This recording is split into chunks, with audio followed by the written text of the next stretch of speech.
Maintenant, nous allons montrer la proposition suivante. Si E est un espace de Banach, un espace complet, phi, une forme linéaire de E' vers R continue pour la topologie faible, donc il existe un X appartenant à E tel que phi de F est égal à Fi, Fx, quel que soit F dans E'. Donc avant de montrer ce résultat, on aura besoin d'un lemme algébrique très important. Donc on va montrer tout d'abord donc, le lemme suivant. Si E un espace vectoriel, phi est un des formes linéaires sur E qui vérifie si pour chaque i, quel que soit i, phi i de x égale à 0 implique que phi x est égal à 0, alors on peut écrire phi comme sigma alpha i phi i. Donc, si l'intersection l'écart des phi i est inclus dans le cœur de phi, donc phi s'écrit comme combinaison linéaire de lambda i et phi i. Donc, nous allons montrer tout d'abord ce résultat.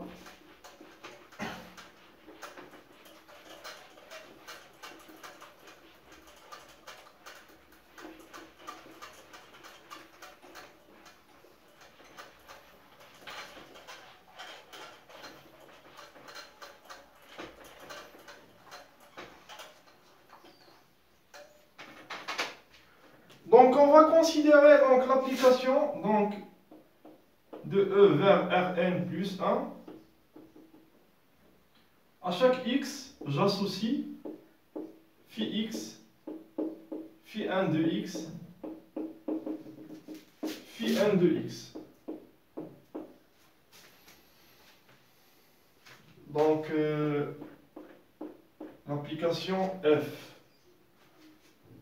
Donc, je vais noter donc U égale 1, 0, 0 n'appartient pas à l'image de F.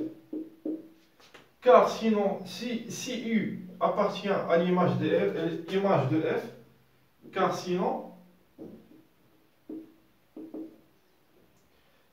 donc, il existe Y appartenant à E, tel que phi Y est égal à 1 et phi Y est égal à 0, quel que soit I. Or, ça, c'est contradictoire avec le fait nous avons supposé que si phi y égale à 0, quel que soit i, ceci entraîne que phi y est égal à 0. Donc, ceci est faux, parce que phi y est égal à 1. Donc, u n'est pas dans l'image de f. Maintenant, donc, u donc, c'est un convexe.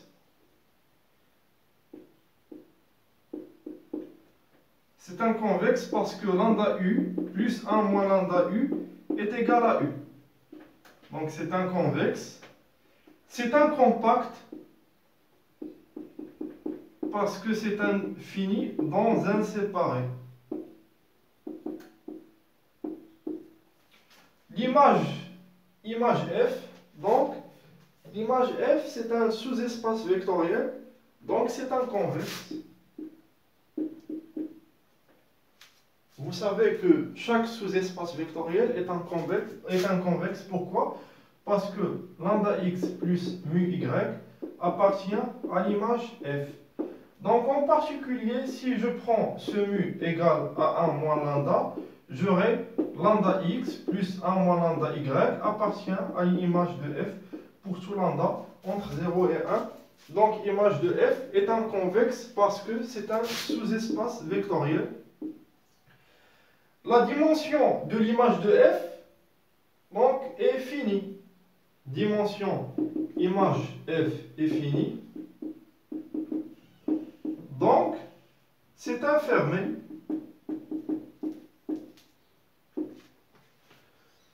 Donc, U convexe, image f convexe, compacte, et l'image de f c'est un fermé.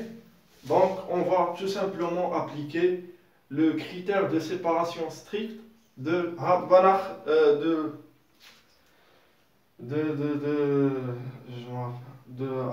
non. la séparation de Han-Banach, oui, de Han-Banach. On va appliquer donc la séparation, donc le théorème de séparation de Han-Banach. Donc, puisque U et l'image de F sont tous les deux des convexes, U est compact et l'image de F est fermée, donc d'après Han-Banach, la forme géométrique, donc il existe F appartient à Rn plus 1, il existe je peux les séparer par un hyperplan affine. Il existe H fermé tel que F est égal à alpha, tel que phi Fy est inférieur à alpha, inférieur à Fu. Quel que soit Y dans image de F. Très bien. Donc maintenant, on va chercher les lambda I. Donc maintenant, il faut se rappeler que Rn est un espace de Hilbert. Le produit scalaire, donc xy, xi fois yi. Donc Rn est un Hilbert. Donc f est linéaire et continu. Donc puisque fy est continu, donc d'après Rhizes, la représentation de Rhizes, y est égal à y fois lambda dans Rn plus 1. Et par conséquent, f de x égale à fx lambda dans Rn plus 1. Fx, donc c'est phi x, donc phi 1, phi 2, phi n. Donc, lambda est égal à lambda 0, lambda 1, jusqu'à lambda n. Donc f de x est égal à lambda 0 phi x plus lambda 1 phi 1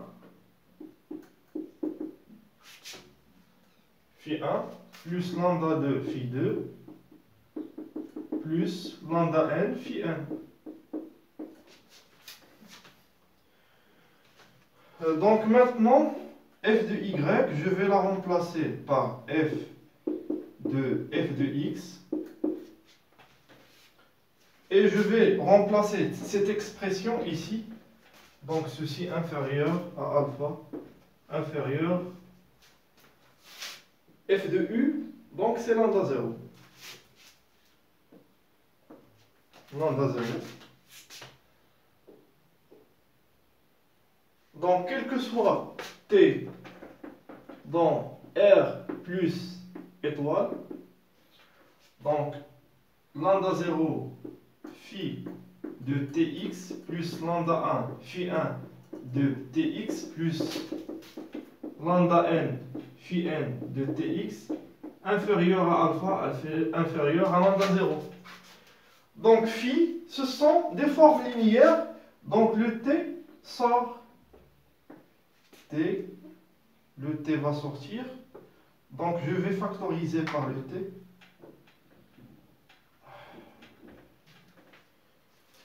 Je vais factoriser par le t, et puisque le t est positif, donc je peux multiplier par 1 sur t, t positif différent de 0, je peux multiplier par 1 sur t sans changer, donc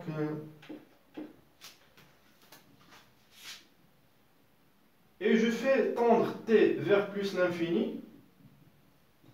Si je fais tendre t vers l'infini, donc j'aurai lambda 0 phi x, lambda 1 phi x, plus lambda n phi x est égal à 0. Et maintenant, il faut penser à diviser sur lambda 0. Donc lambda t tend vers 0. Donc il sera supérieur, donc lambda 0, il sera supérieur à 0 parce que t tend vers plus l'infini.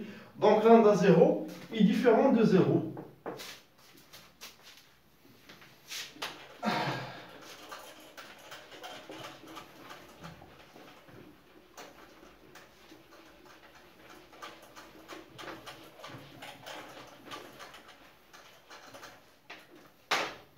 Donc phi x égale moins lambda. Je vais faire passer donc ce terme à l'autre côté.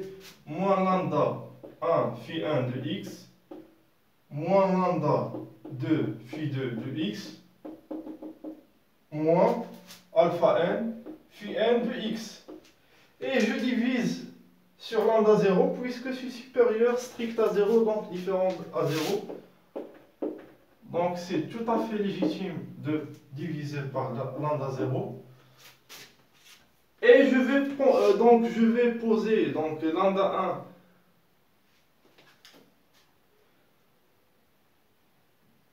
donc je pose mu k est égal lambda 1 sur lambda k sur lambda 0. Donc j'aurai moins lambda k. Donc égal à mu 1 phi 1 plus mu 2 phi 2 plus mu 2 phi n. Donc ceci égale à la sommation de i jusqu'à n de mu 1 de mu i phi i. D'où le résultat, donc phi x s'écrit comme sommation de mu i fois phi i. Maintenant, nous allons utiliser le lemme algébrique pour montrer donc l'existence de x tel que donc phi est continu. Donc phi est continu. Donc il est continu en particulier, donc il est continu en 0. Donc il existe v en voisinage de 0 tel que donc le voisinage de 0 en topologie faible étoile sigma E', E, donc s'écrit sous la forme donc V, donc les F appartenant à E', tel que donc F moins, donc le voisinage de 0, 0, l'ensemble des indices c'est E, donc XI inférieur à epsilon, avec epsilon est positif, I appartenant à J fini. Je garde F. Donc maintenant, pour pouvoir donc utiliser le lemme algébrique, donc je vais définir donc une fonction donc phi qui part de E jusqu'à R. Donc à chaque xi, j'associe donc fx1, fx2, donc ici R1, fxn. Donc je note donc G, parce qu'on a déjà phi. Donc G, donc phi est continu sur, donc G, donc G sera bijectif. C'est une application bijective. Donc il sera bijectif de E vers phi de E'. Donc il sera bijectif. Donc en particulier, donc si 0 appartient à V, donc si 0 0 appartient au voisinage, donc si on a un élément dans le voisinage, donc on a tout la droite qui passe par 0. Donc ça je l'ai déjà montré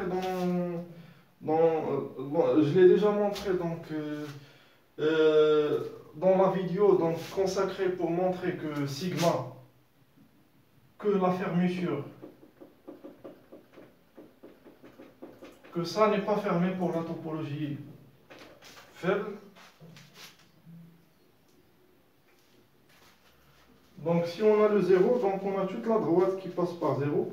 Donc quel que soit t, donc 0 plus tf, appartient à V. T bien sûr positif. Donc, phi est continu, donc en particulier, donc il est continu en 0. Donc il est continu en 0 en particulier. Donc il existe un V en voisinage de 0. Donc j'ai pas terminé ma phrase telle que phi de f est inférieur à epsilon, quel que soit f dans V. Donc phi de tf est inférieur à epsilon. Donc phi linéaire, le t sort. Et je vais diviser et je vais faire tendre t vers plus l'infini. Donc j'aurai phi f égale à 0. Donc maintenant, si les f xi égale à 0, donc ceci entraîne que phi f est égal à 0.